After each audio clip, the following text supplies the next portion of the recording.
Baik, saya sebagai penyangga satu ingin bertanya kepada Yapi.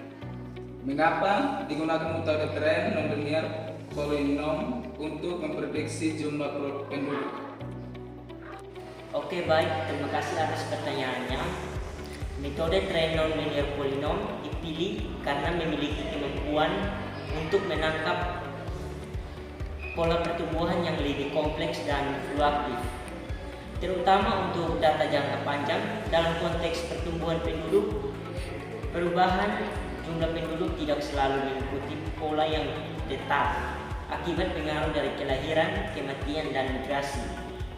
Oleh karena itu, metode ini dinilai lebih akurat dibandingkan metode linear sederhana karena mampu menghasilkan estimasi yang lebih mendekati nilai aktual, khususnya jika digunakan untuk data dengan rentang waktu minimal 10 tahun.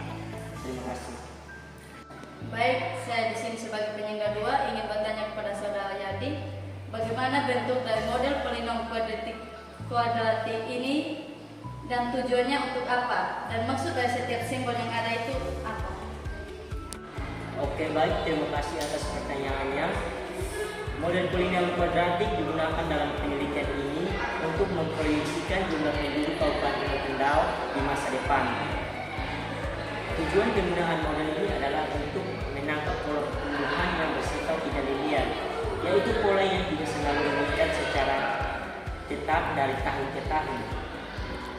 Bentuk umum dari model ini adalah Y sama dengan A ditambah BX ditambah CX, di mana Y sama dengan proyeksi jumlah penduduk, X sama dengan variabel waktu atau tahun, dan A, B, dan C merupakan parameter yang dihitung melalui metode kuadratik terkecil. Parameter A berfungsi sebagai konstanta awal, B menunjukkan tren pertumbuhan linear, dan C mencerminkan arah serta tingkat kelingkungan tren populasi dalam jangka waktu tertentu. Terima kasih. Baik, selanjutnya saya dari penyangga tiga ingin bertanya kepada saudara Yardi dengan bunyi pertanyaan, apa dampak pertumbuhan penduduk terhadap pembangunan sosial dan ekonomi di Kabupaten Rotendao? Oke, baik, terima kasih atas pertanyaannya. Pertumbuhan penduduk sendiri memberikan dampak signifikan terhadap pembangunan sosial dan ekonomi di Kabupaten Rotendao. Dari sisi sosial, peningkatan jumlah penduduk menuntut adanya perluasan layanan dasar seperti pendidikan, kesehatan, dan perumahan.